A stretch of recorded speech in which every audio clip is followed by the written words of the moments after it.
Good morning, my name's Liam. I'm the Biodiversity Officer for Denbighshire County Council, and today I'd like to talk to you about how we record data from our road verge projects.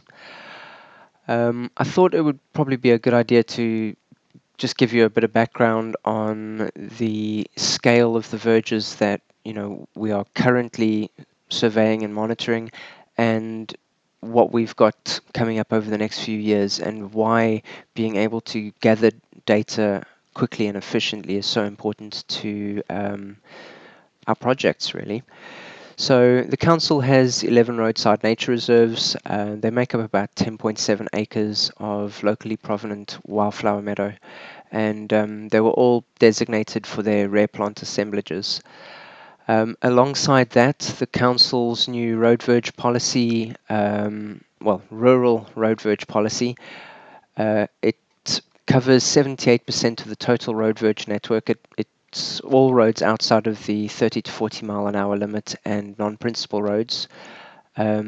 These verges have been put aside for a single cut from August onwards, and basically this has provided us with a massive opportunity to create connective wildflower habitat across the county.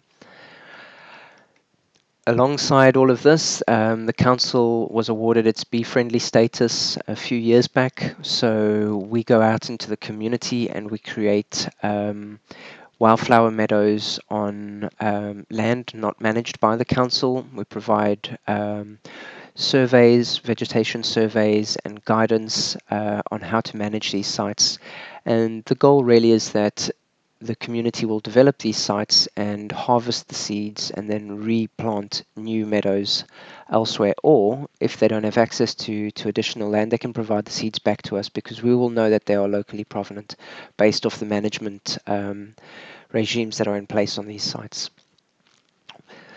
The other thing that we're doing is we're going out and we're gathering seeds from our bee-friendly sites, our biodiversity verge pilot sites, which I'll go into in a bit more detail in a second, and our roadside nature reserves. We know that these are all locally provenant, so we're comfortable taking them. It falls into what we're trying to achieve with our wildflower project. We want to create locally provenant wildflower meadows across the county. So we go out, harvest our seeds. These seeds are taken to the Bodvari Woodland Skill Centre, where Rod, his team, and volunteers grow on the seeds into plug plants. Currently, they've grown about 7,000 plants for us, which we've used to develop bee-friendly sites for local communities and schools. We've also used them to plant up some of our biodiversity verge pilot sites when perhaps the diversity of species on those sites isn't really as nice or as good as we would like it. So those plug plants have been really useful, and it's a really nice way to engage with the local community by going out and planting these plants. This was loading up the trailer and truck with some of the plug plants excuse me, from the skill centre. They went to Llambedda DC Community Council, who were developing a bee-friendly site up at the Old St. Peter's Church. If you haven't been up to have a look at it, catch it in the summer or spring. It should look fantastic. Okay, so this is about how we record our data on these sites. So just to give you a little bit of background on how it started, this verge over here is called Plaslorna. The building in the back there is Plaslorna, and to the left of this verge you've got Rill, to the right you've got Rudlin. And basically our street scene operatives were out on the site, and they started to notice when they were a bit late to cut it, there were quite a few wildflowers popping up. So they began leaving little islands of wildflowers scattered all over it. They got in touch with my colleague Joel, the ecology officer, came to the site, realized there was something special going on, and we wrote up a management plan. So the site gets cut and collected twice a year, from March the first cut, and then from August onwards the second cut. And after a year it looks like this. We've recorded 87 different species on it now, and it's just a great example that nature can bounce back when we provide it with the opportunity to. So that kind of got us thinking that, we've got our rural road verge policy, which, provides large amounts of verge to us, but it's not moving into urban areas. We've got our roadside nature reserves. All of these are out of towns, villages, and cities. And we wanted to find a way to basically infiltrate urban areas. So we started speaking to our colleagues at Street Scene, and they provided me with maps of their sites. We chose the 93 largest sites, and we developed a survey, which we've called the Graceland Assessment. And basically, this was created through ArcGIS Survey 123 Connect, and we set it up so that we could go to a site with no existing baseline data and rapidly assess it for its wildflower habitat potential, and then put the ones that showed potential forward to be included into a new wildflower biodiversity verge pilot. So Joel and myself, armed with our little survey that we had just created, we headed out and we surveyed all 93 sites in 3 days. During that time, we gathered over 950 different 950 wildflower species records. Sorry.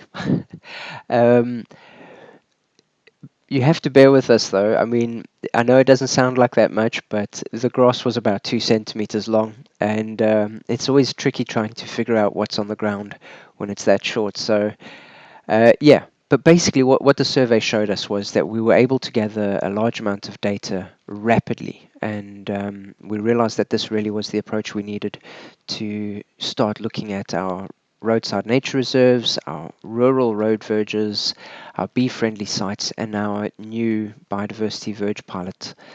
So I think what I'll do is I'll just quickly go through the survey itself, and I'll take you through step by step all the different criteria that we were recording, and then I will show you the background of how the surveys work when we get to the next section of the talk. So this is the Graceland Assessment. This is the one where you can approach a site with no existing baseline data and you can start developing it from there. So survey details, it takes your time and date. We'll pop in your name, the town. This will filter for the list of those 93 sites. So if we go to Denby, excuse me, you can see a long list. We'll just say we're at 4th of Graig. You can use your mobile phone's GPS. My work laptop has a VPN, so it never finds me. So we'll just use the map. The vegetation details, this is where, we really are at the crux of the survey. We want to know the height. It's a great way to get an idea of the richness of the soil and the types of species that are growing there. But it also, provides feedback to our street scene colleagues. We don't want them coming up to a site that, they haven't managed before, and the vegetation is 90 centimeters high and they've got a little petrol push mower. So that's quite useful, keeping track of the height of the vegetation. Indicator species, obviously these 4 culprits here let us know that there's quite a bit of nitrogen in the soil, so we'll just say that they're growing everywhere. We take a list of all the wildflowers on the site as well. Now, this list actually includes all plants that have been recorded in North Wales, and we got this list through Cofnod. It's been a lifesaver. So let's just say knapweed. We use the Dafor scale because it provides an extra layer of information, a bit more depth to the survey. So we'll say that it's occasional. You can put another species in. In fact, you can add as many as you want. If we just say, let's say daisy, and then you can see here the long list of daisies. I'll tell you what, let's just go oxeye daisy. And we'll say dominant just because Yeah, I know that upsets people. um, okay, so abundance of the wildflowers in the grassland, we'll say it's moderate. Now you can repeat the same thing for grasses, sedges and rushes, and again for invasive species. For the grassland type, we've used the NVC, so semi-improved. Other site types, so, some of the verges are put aside for things like, roadside nature reserves, or they've had wildflower turf added to them. This section here was actually put into the survey after speaking to Sarah Slater over in Flintshire. We have shared our surveys with Flintshire and Conwy, Merthyr Tydfil and South Gloucestershire, and we're currently in talks with the North Wales Wildlife Trust over on Anglesey, who are also looking to perhaps use our template. So we get a lot of feedback from various partners, and we integrate them into the surveys so that we can all be using uniform data. It just makes sharing and coordinating landscape level projects so much smoother and faster when we're all gathering data that we can share and use. So let's just say reduced cutting verge and maybe plug planted. Soil details. This was actually a section that was included after I spoke to Kate Surrey over in Conwy. She wanted to keep track of the soil details on her sites. The arisings. Quite often arisings need to be left on site. Cutting and collecting can't always get the vegetation off. So if we're leaving things on site, we can describe the location and we can take a photograph. Now, this is very useful when we're back in the office and we're discussing things with our colleagues. We can say, perhaps this isn't the best site because the only place you could leave the cuttings is right next to a watercourse or it's next to somebody's house. So, keeping track of this kind of data is invaluable. It saves having to drive back and forward to the sites over and over. And it means you can always refer back to it in the future. Any additional details? So we take 2 wide-angle photographs of the site and then one of as many species as possible, a nice close-up. And then lastly, any additional information. So, are people fly tipping on it? Cars parking on it? Do you have to hike for 3 days to get to it? Anything you need to add to it. So this is what we used for those original 93 surveys, and it's how we gathered our baseline data. We then took those 93 sites and the data we had gathered, and we put forward the ones that we felt were going to be the most appropriate for a new biodiversity verge pilot. So we put those sites forward to Street Scene and our Highways department, and they came back to us with the ones that they thought they would be able to manage in the manner that we wanted them to. Fortunately, during that time, the council declared a climate and ecological emergency, and as a council, we're actively creating locally provenant wildflower meadows across our urban and peri-urban areas. So the biodiversity verge pilot tied in with that perfectly. We've now, over 2 years, we've got 58 sites covering 16 towns and villages. These meadows make up 40 acres of locally provenant wildflower habitat. And our surveys every one of these sites gets monitored monthly. So we had to develop a new survey. This is the Graceland monitoring survey. So we've got our baseline gatherer and then we've got our monitoring survey. And our monitoring one, we've gathered 4,377 wildflower records over 263 site surveys. And we've recorded a total of 268 different wildflower species across these sites. We have got notable species that have been recorded on these sites, and if there is ever any issue getting the amount of data that we throwing at Cofnod, if we have an issue getting the data verified, we can always head straight back out to the site. We've got the locations of these sites. We know exactly where they are. We've got the photographs, so we can go back out if we need to, do any further identification of a certain species that perhaps the verification is a little bit iffy. So that's been very useful, keeping track of the sites and the species on them. So I'll just go through the monitoring survey with you as well. On the face of it, it looks almost the same, but there are quite a few differences within this survey compared to the original Graceland assessment. So to start with, in the background, the survey is recording the start time and the end time that the survey was conducted. This way we can keep track of volunteer hours, staff time on site. Some of the sites are taking 3-4 hours. Plus Lorna, for instance, is almost half a day.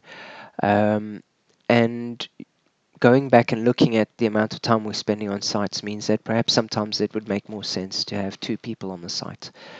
So anyway, there's a few background calculations running on this survey. The beginning is very much the same. The difference here is you'll notice that the list is quite a bit shorter. It's not including all 93. It's now only including the 58 sites filtered down to the town. So we'll say we're at For the Graig. It asks when the site was added to the project. We decided that keeping track of which sites were in their first or second year was important when we started to notice that sites in our second year had developed very rapidly. So it's a nice way of making sure that we keep track of the age of the sites as the project progresses. Again, you can add your location. I'm going to click randomly because we're under the clock. Vegetation details, again, as I mentioned earlier, the height is quite important for our street scene colleagues. Now, species present. Previously, we had the distinction between wildflowers, grasses, and invasive species. On the monitoring form, all of those groups are in the same area, so they all fall under the species. There are a few differences here. We often get inquiries about species like ragwort or dock or creeping thistle. So we wanted to make sure that when we had inquiries from residents about certain sites, we could go back and say, okay, this is how many species we've got. This is how we're going to manage that situation. So if we put in common ragwort, you can see it asks how many plants are on site. Thankfully, common ragwort grows pretty tall, so we can usually do a pretty good rough count, or if we do need to walk over and count them as we go, so be it. But most of the time, you can just do a quick visual look. We'll say 3. Again, we use the DAFO scale here. Just because we need to make sure that we've got the data on hand so that we can provide, relevant information back to our residents. Another little difference here, notable species found. This was included because as the sites move into their second year, they start to develop interesting new species on them. Our site at Streeter Brython this year produced a single common spotted orchid. And we want to engage with the residents and the local communities, so we take a photo of the interesting new little plants that are popping up, and they go onto the council's social media platform. Wildflower abundance, the grassland type again, NVC, the same 3 photographs, wide angles, close-up of your species. And then we've added anything interesting that's not a plant. This actually came about because sites in the second year are starting to become ant nest gold mines. They are all just getting covered in ant nests. But we're noticing lots of birds moving in, butterflies, fungi, etc. They really are incredible to see the transformation from a mowed verge to these meadows. Take a photograph of the species. Well, if it's a bird, I can guarantee I'm never going to get a photo of it that's not blurry. Maybe a fungi I can do, but my photos tend to be pretty poor. Okay, the arisings, as I mentioned, sometimes we have to leave them on site. We now describe the current state of the arisings. So how are they decomposing? Has it just descended into a slimy, horrible mess? Or, has it become overgrown with vegetation, or has it completely decomposed? And then we take a photo. Because we're doing these surveys monthly, it shows us a great progression over the course of a year as the arisings decompose. And it also lets us know, which sites we can leave cuttings on and which ones we can't. Another new section, biodiversity enhancements. So does the site require any additional help? We only provide enhancements to our locally provenance sites. Some of our sites, unfortunately, have had local residents with the best intentions. They have planted some flowers on them, which means we can no longer harvest seeds from those sites, and we no longer produce or provide plug plants or any other assistance to those sites other than the cut and collect regime. So let's say yes, we can then do plug plants, seed, scarification, or green hay. If the site is doing really well, can it become a donor site? Yes, for seed or green hay. And then lastly, our management. This is to feed back to our street scene colleagues. So has there been a breach of management? Are there borders present? Dog fouling and litter. These are two questions that residents will often make inquiries about. So keeping track of this has allowed us to get a really good insight into how our sites work within the local community. We find dog fouling is reduced on our sites, and litter, it gets litter picked every 2 weeks, and plastic bottles aren't being trimmed or mowed. So generally, the surrounding area is litter free, anecdotally. But we need someone to actually sit down and do the study for us. But that's what it looks like. On-site signage. All our sites have 2 signs, so we keep track of that. Resident feedback.